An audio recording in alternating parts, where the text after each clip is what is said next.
ennen kuin mä päästän bändiä lavalle ja laitan seuraavan ohjelman käyntiin niin sanotusti, niin mä toivoisin teitä lähemmäksi lavaa. Osoitetaan rakkautta, osoitetaan läheisyyttä.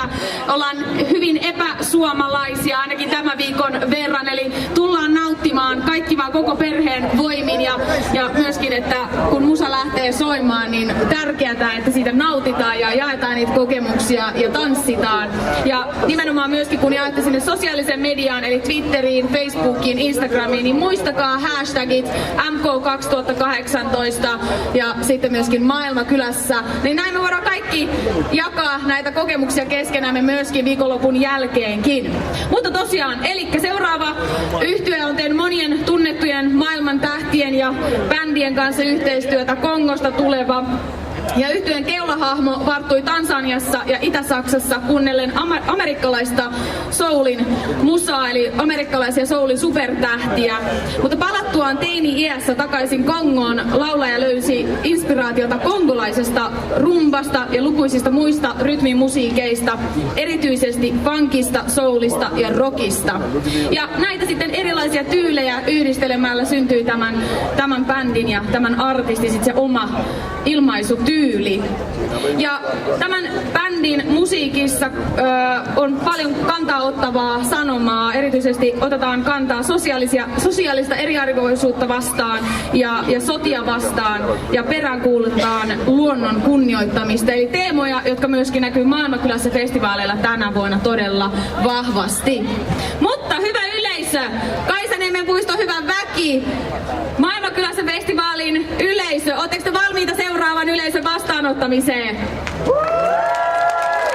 Vielä kerran, ootteko te valmiita? Lämpimästi tervetuloa! Warm welcome, Jupiter and Akmes!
Bonjour.